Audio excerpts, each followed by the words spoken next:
burned out, yeah. Um, the drag.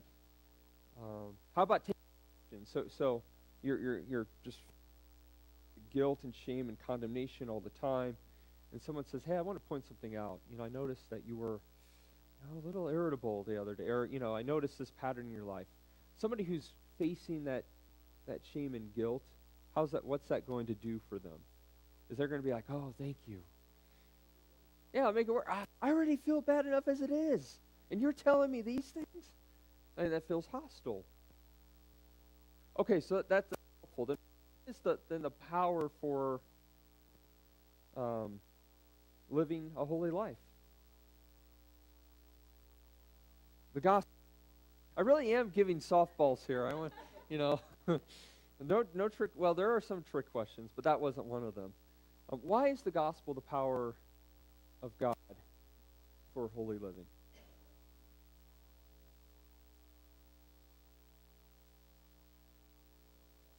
Power of salvation, yes. And salvation is salvation just conversion?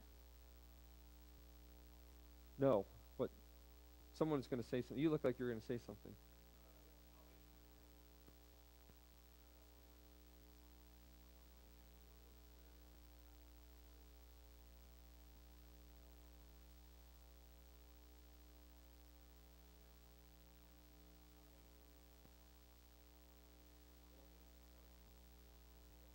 Right.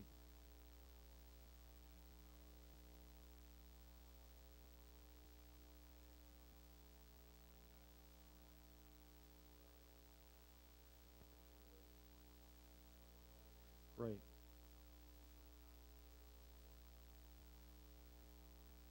Right. Right. Bondage. Right. Right.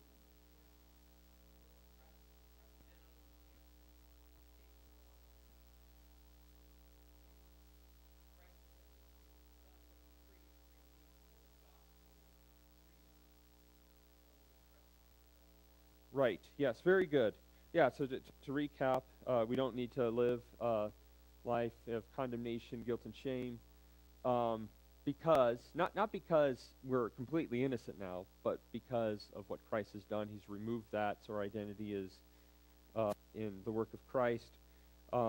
Salvation also pertains to sanctification, deliverance from sin's slavery.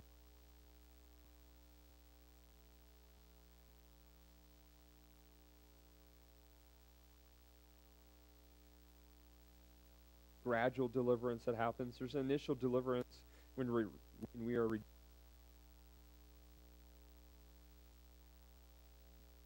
to God in Christ, and then that regenerating power, the life of Christ, his resurrected life, when we're united to him, that is the power for sanctification. That is our life as Christians. But that power is increased through the proclamation of Christ.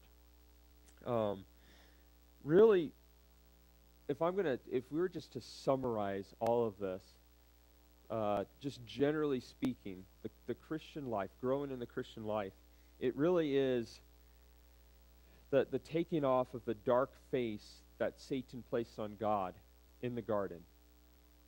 Satan goes, did God really say you can't eat from every tree? Look how hard and restrictive he is. He's not a good, loving master. You can't trust him. And that leads to, taking matters in our own hand, anxiety. Well, I can't really trust him. He does not have my best interests in mind. He's against me for judgment. Those sort of things. But it's taking that face off, seeing him as a hard master, hard man, as the wicked servant in Matthew's gospel says. And how is that dark face that Satan has put on God removed?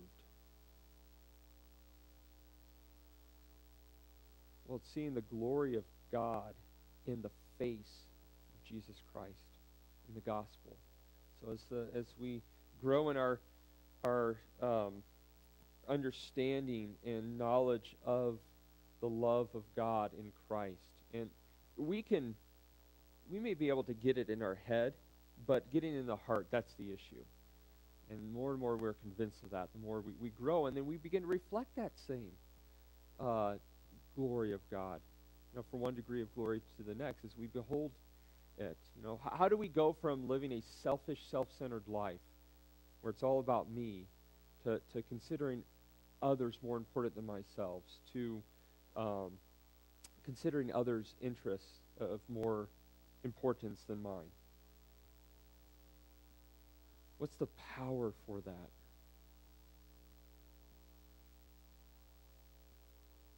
Yeah, it's the gospel. Yeah. It's still a T-ball here.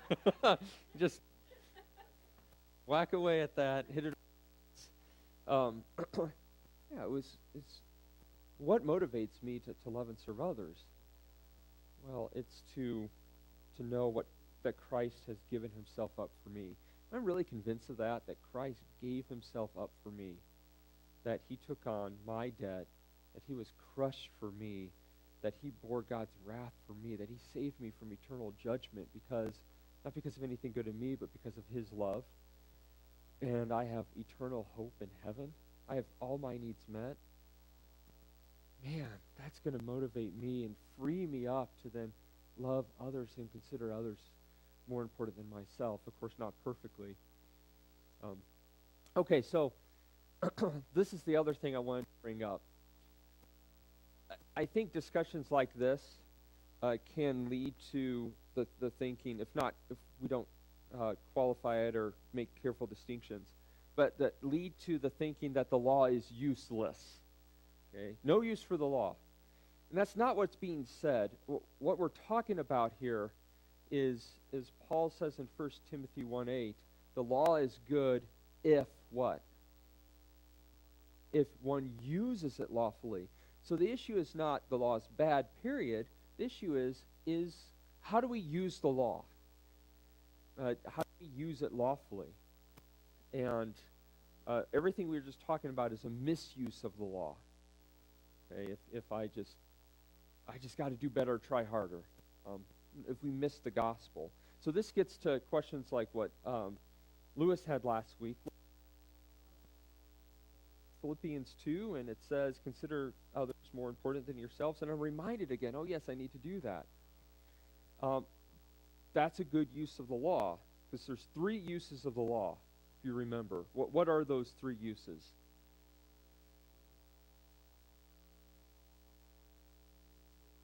Okay, reveal sin, that's the first use. Shows us the greatness of our sin and misery, so that we constantly see our need for Christ. And that really does squash any pretense of arrogance, of God, I thank you, I'm not like other people, that what our flesh is attracted to, kind of comparing ourselves to others, looking down on others, judging others. That's when we don't see ourselves in the same boat as them. It's like, I'm just as guilty of sin, and the law has showed me that and humbled me. But then it also eliminates this pretense of, well, just tell me what to do and I can do it. Like, no, I'm helpless. I need to look to Christ, to grace in him, and utilize the means of grace, prayer, his word. Okay, so that's the first use. What's the other relevant use?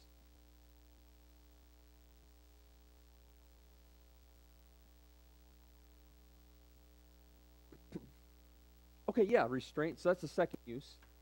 Yeah, it's we discipline our kids. Is that going to change their heart and regenerate? It says if you do this, then that will restrain evil. It's not going to sanctify them. It's not going to change their inner hearts so that they actually have a desire to love God and keep his commandments. But it will teach them, there's ways to live in civil society, and there's consequences if you don't live that way. And the same goes with the laws in our society. If you do this, then you're going to law.